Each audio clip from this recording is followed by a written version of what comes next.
Press কনফারেন্সে তিনজন সাংঘাতিক প্রচুর প্রগতিশীলতা দেখাইছে। একজন কইছে জুলাই মাসে 1400 শহীদের সংখ্যা কই পেয়েছে, 9 মাস হয় নাই, 9 মাস হয় নাই। আর এরা বলতেছে 1400 কই মারা গেছে, আমাদের চোখের সামনে মারা গেল, কি ভয়ানক রক্তপাত হইলে। আর এ বলে 1400 কই মারা গেছে। কে কইছে? এই দুইজন এই প্রশ্ন করছে, ফজলে রাব্বি বিশেষ প্রতিনিধি এটিএন বাংলা আর রহমান মিজান দীপ্ত টিভির সিনিয়র রিপোর্টার। আপনি যে 1400 মানুষ নিতেন, অবশ্যই যখন এই 1400 সংখ্যাটা তো একটা আপনার কাছ থেকে যারা পলিটিক্যাল রেদরি বলছে তারা 1400 বলবে। I'm talking about United Nations report. না না, Bhai, please do some research. I'm talking about UN report. আমাদের যে Please do your own research. Check. সংখ্যা আছে তো। Man, please do your own research. Yeah. Yeah. আপনি বললেন যে Well informed question with you, please. Yes. আপনি বললেন যে 1400 মানুষ যিনি খুন করেছেন। Right.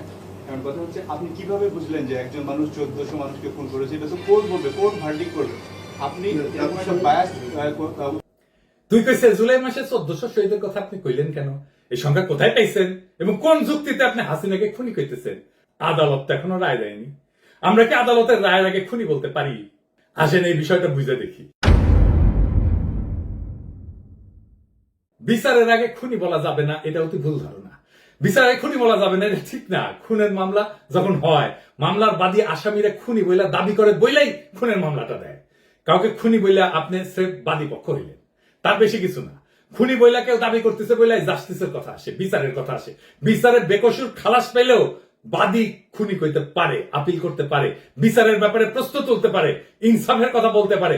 প্রশ্ন তুলতে পারে জন্যই আপিল করে, করতেও পারে। কিন্তু সরকার কি পারে? পারে। রাষ্ট্রের মুখ হিসাবে পারে। সরকার হইতেছে রাষ্ট্রের মুখ, কারণ রাষ্ট্র বাদী হইতে পারে, খুনের মামলা দিতে পারে, ট্রাইব্যুনাল তো তাই দিতেছে। রাষ্ট্রের মুখ হিসেবে সরকারের দাবি ঠিক কিনা এটা দেখবে আদালত। রাষ্ট্রের একটা অংশ সরকার, আদালতও আর একটা অংশ।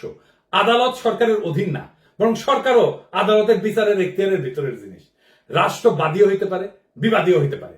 তাই হাসিনারে খুনের আসামি কইয়া রাষ্ট্র মামলা করার মানে হইল রাষ্ট্র তারে খুনি বইলা দাবি করতেছে, আদালত যেটা বিচার করবে, জাজমেন্ট দেবে। ফারুকি হাসিনারে খুনি দেখা বাদী পক্ষ হইছে। শহীদ পরিবার আর গাজীদের দাবিও তাই, রাষ্ট্রবাদী হবে, কারণ জনতার উপরে হামলা মানে তো খোদ রাষ্ট্রের উপরে হামলা। আর এই লোকটা বাসার চ্যানেল আয়ের সিনিয়র রিপোর্টার, এই লোক কইছে জাতীয় ঐক্য কিভাবে হবে যদি শোভাযাত্রায় আপনার হাসিনার এফিসি রাখেন। তাহলে ফ্যাসিবাদের একটা মূর্তি যে ওখানে করলেন, সেই বিষয়টাকে আপনি কিভাবে দেখছেন যে এটা কি ঐক্য হলো? কার সাথে ঐক্য? কারো ঐক্য না, সরি, আর বলছি যে মানে আমরা সুন্দর জায়গাতে গেলাম নাকি আরো অসুন্দরকে বেশি দিন দীর্ঘায়িত করবো? আচ্ছা, জাতীয় ঐক্যের পার্ট হাসিনা নাকি? হাসিনার দল কি জাতীয় ঐক্যের অংশ? না। ফ্যাসিস্টের সাথে ঐক্য হয় না, ফ্যাসিস্টকে কোনো স্পেস দেওয়া হয় না, দুনিয়া কোথাও দেওয়া হয় নাই, আমরাও দেব না। ফ্যাসিস্টরা আমাদের স্পেস দেবে, ওদের স্পেস দেবে। সকাল সন্ধ্যা বাস ঢুকামো, বাস খাড়া কইরা 2 বার। তো এটা আমার তো অশ্লীল জবাব। আমার ক্ষুদ্র ভাতার ভগ্নীদের জন্য একটু সুশীল জবাব দেয়া দিই। ফ্যাসিস্টদের স্পেস দেওয়া নিয়ে একটা দার্শনিক আলাপ করে দিই এর সাথে সাথে। এগুলা আলাপ অনেক আগে থেকে হয়ে আছে, নতুন করে বলা লাগতেছে, এটাই আশ্চর্যের কথা। ফ্যাসিবাদ গণতন্ত্রের সুযোগ নিয়ে গণতন্ত্রকে ধ্বংস করে। এরা গণতান্ত্রিক অধিকার যেমন মত প্রকাশের স্বাধীনতা, সংগঠনের স্বাধীনতা, এ সমস্ত ব্যবহার কইরা ক্ষমতায় ওঠে, তারপর সেসব স্বাধীনতাই নিষিদ্ধ করে দেয়। হিটলার মুসলিনী দুইজনই গণতন্ত্রের সুযোগ নিয়ে ক্ষমতা এসেছিল, তারপরে গণতান্ত্রিক প্রতিষ্ঠান ধ্বংস করছে। তাই ফ্যাসিস্ট মতাদর্শকে সহনশীলতার নামে জায়গা দিলে তারা সেই সহনশীল ব্যবস্থাকে ধ্বংস করে দেয়। কার্ল পপারের একটা লেখা আছে প্যারাডক্স অফ টলারেন্স নামে, ওখানে লিখছে যাদের লক্ষ্যই হচ্ছে বাক স্বাধীনতা, গণতন্ত্র ধ্বংস করা, তাদের বাক স্বাধীনতার অধিকার নাই। সহনশীলতার একটা সীমা থাকতে হয়।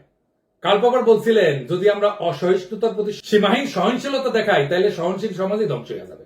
অসহিষ্ণু মতাদর্শকে বরদাস্ত করা মানে শেষে সহনশীলতার জায়গাটা নষ্ট হবে। উনি ইংরেজিতে কইছিলেন unlimited tolerance must lead to the disappearance of tolerance. ইংরেজি যেহেতু কইছে ঠিকই গেছে, তাই না?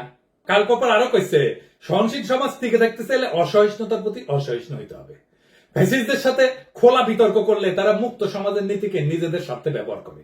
উনি ইংরেজিতে কইছেন if you extend unlimited tolerance even to those who are intolerant, if you are not prepared to defend a tolerant society against the onslaught of the intolerant, then the tolerant will be destroyed and the tolerance with them. তার মানে ফ্যাসিস্টদের মত প্রকাশের স্বাধীনতা বলে জায়গা দিলে সেই জায়গা ব্যবহার করে সহিষ্ণুতাকেই শেষ করবে। তাই সক্রিয়ভাবে প্রতিরোধ করাটাই ইনসাফ।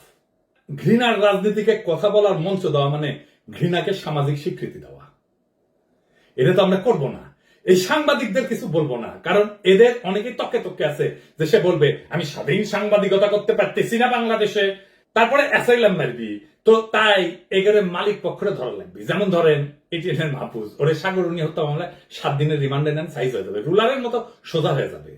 এখন পুলিশের কবি দাদা হামরে না পছন্দ করে না, তাই বলে শাস্তি দিবেন। ওই আশা যদি গান গাওয়া শুরু করে তাহলে তো আমরা গেছি। ওরে ইনকাম ট্যাক্স ফাইল ধরে টান দিবেন, এদের প্রত্যেকটার নামে দুদকে ফাইল খোলেন টাকা পাচারের। বাংলাদেশের সব কয়টা এলিটের টাকা পাচারের ট্রেস বাই করতে পারবেন। 90% কেসে আপনি পাবেনই খুঁজে, শিওর থাকেন। কিন্তু করতেছেন কি? ধরতেছেন ইরেজ জাকের, যেই ইরেজ জাকের জুলাই বিপ্লবে পথে নামিছে, তার পিছে লাগিয়েছেন। যে সর্বান্তকরণের লড়াইয়ের পক্ষে তারা আপনি শত্রু বানাইলেন। বাংলাদেশের এলিট কয়জনের ইরেশের মতো রোল ছিল? হাসিনা না পালাইলে ইরেশের এশিয়াটিক বন্ধ করে দিত, ইরেশকে জেলে পড়তো, আর তার নামে হত্যা মামলা দিলেন। যেই সমস্ত সাংস্কৃতিক কর্মী জুলাই ভয় উপেক্ষা করে মাঠে নামছে, তাদের কাউকে ডিস্টার্ব দিবেন না, ওরা আমাদের ভাই। এইটারে আমার রিকোয়েস্ট বলতে পারেন, এখন রিকোয়েস্ট করলাম। কিন্তু আমি যদি টের পাই কোন দূরভিসন্ধি আছে এর পিছনে, তাহলে বলে খায়া ফেলবো তারে। আপনি এশিয়াটিকের বিরুদ্ধে তদন্ত করেন, এমনকি দেশের বিরুদ্ধে তদন্ত করেন, কোনো অসুবিধা নাই। অপরাধ হয়ে পাইলে বিচার করেন, কেউ বাধা দিবে না। কিন্তু ধরতক্তা মার পেরেক করে প্রতিষ্ঠান ধ্বংস করবেন, এটা মানা হবে না। ভুয়া মামলা দেবেন, মানা হবে না। আসাদুজ্জামান নূর এশিয়াটিকের কেউ না। এই কালচারাল এরিয়াতে যারা আছে তারা সবাই আসাদুজ্জামান নূর না, তার কোনো শেয়ারও নাই এখন এশিয়াটিকে। কিন্তু এই কালচারাল দুনিয়ায় ফ্যাসিবাদের সাথে অনেকে সংশ্লিষ্ট ছিল বলে অনেকের অভিযোগ আছে। এই কালচারাল দুনিয়া ফ্যাসিবাদ ইস্যুকে কিভাবে ডিল করবেন আসেন এটা একটু আলাপ করিনি। এই শিল্পীদের বিচার করার বেলায় দুইটা জিনিস চিন্তা করবেন। শুরুতে একটা ডিসিশন নিতে হবে যে সে অ্যাক্টিভলি ফ্যাসিজমে সর না হইলে, ফ্যাসিজমের পক্ষে খুনের পক্ষে নিজের ইমেজ ইউজ না করলে তাদের বেনিফিট অফ ডাউট দিতে হবে। তো এখন কইতে পারেন যে তাকে বেনিফিট অফ ডাউট কেন দিতে হবে? কারণটা হইতেছে তারা তো আসলে কোনো পলিটিক্যাল হিস্ট্রিক্যাল চিন্তা পয়দা করে না, তারা চিন্তার গ্রাহক। তাদেরকে হিরো পর্দায় দেখেন, কিন্তু আসলে তো তারা হিরো না। সমাজের মিডিয়ায় যে ডমিনেন্ট চিন্তা, সেই চিন্তার তদারকির মধ্যে আর্ট কালচার করে তারা। এখন পুরো হাসিনার আমলে যেহেতু মিডিয়ার ন্যারেটিভ পুরোটাই হাসিনা বাক্সারের দখলে ছিল, তাই আর্টিস্টরা, শিল্পীরা বাই ডিফল্ট এইসব চিন্তা খাইছে। মতি মাহফুজগঞ্জ যে চিন্তা ডেলিভারি দিছে, সেটা তারা বাই ডিফল্ট স্ট্যান্ডার্ড চিন্তা ধরে নিছে। এটা আলবৎ ভুল, কিন্তু আর্টিস্টরা তাদের পেশার কারণে এই লিমিটেশনের মধ্যে থাকে। আমি আপনি এখানে বলিউডে দিয়ে দেখেন অমিতাভ বচ্চন, সে কি?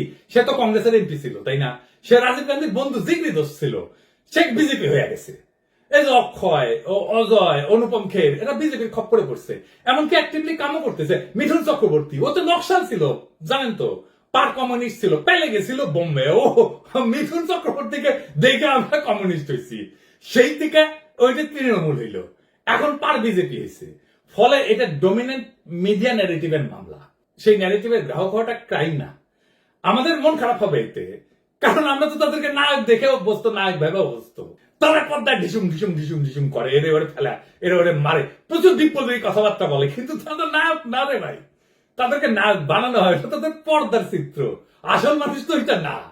আসল মানুষ তো আবু সাইদের মতো নায়ক। ওরাই মাথায় রেখে চিন্তায় দুর্বল, এটা মনে রাখতে হবে সবসময়। ওইদিকে ওদের তো কাম করে খাইতে হয়, এটাই তাদের পেশা। এখন সমস্ত পয়সা যদি এই ফ্যাসিজমের কামে খরচা হয়, তাহলে আর কোনো কামের অপশন যদি না থাকে, তখন তাদের খাইয়া পয়রা বাঁচতে হলে ফ্যাসিজমের আর্ট কালচার করে ভাড়া কাটতে হবে। তো উপায় থাকে না, তো বাস্তবমুখী হইতে হবে তোরে ভাই।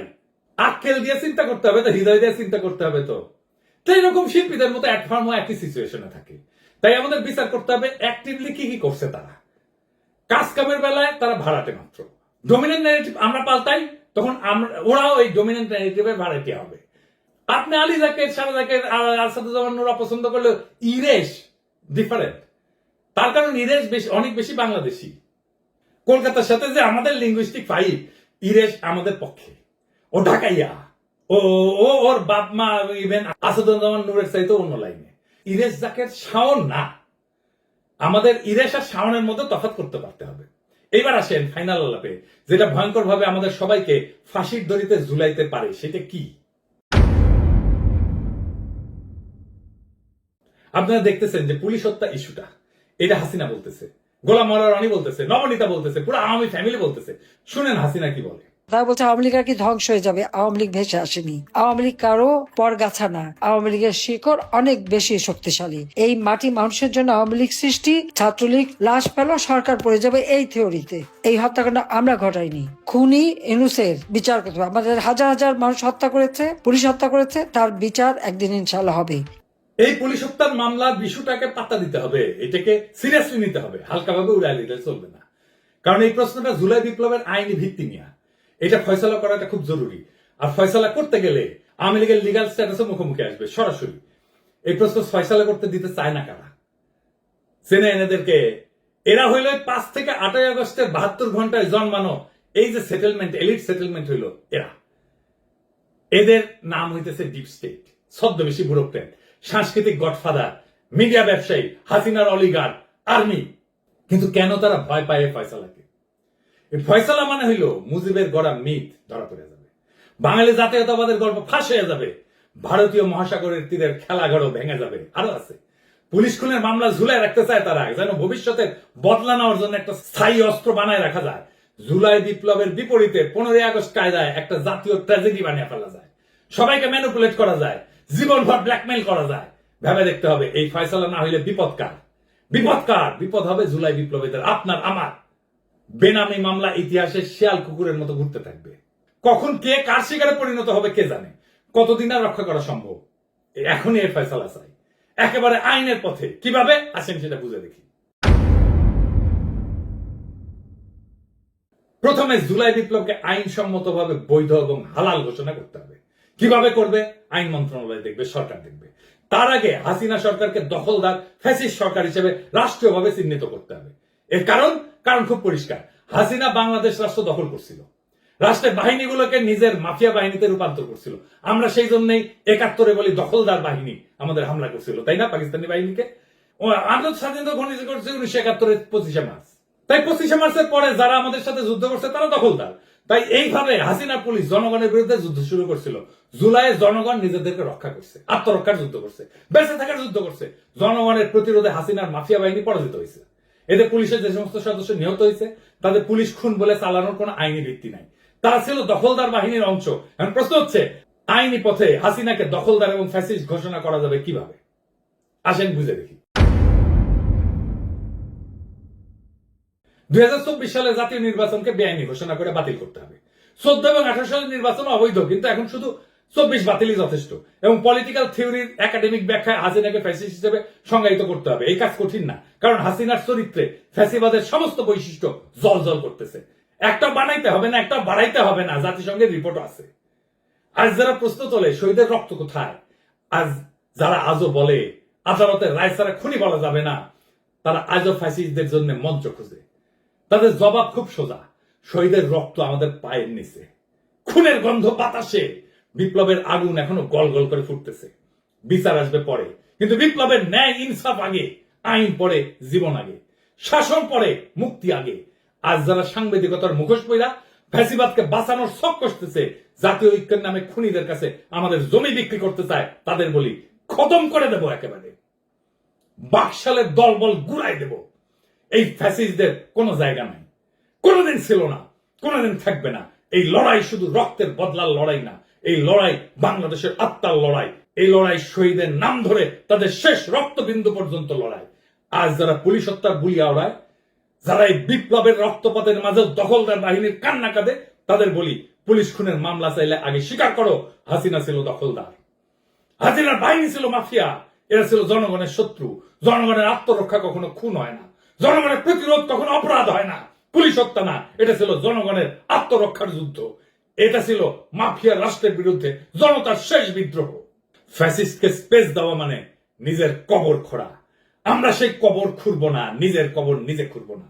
আমরা লড়বো, আমরা জিতবো, এলাহি ভরসা, রক্তে আগুন, আকাশে শপথ। বাংলাদেশ বাঁচবে, বিপ্লব বাঁচবে, ইনশাল্লাহ। ইনকিলাব জিন্দাবাদ।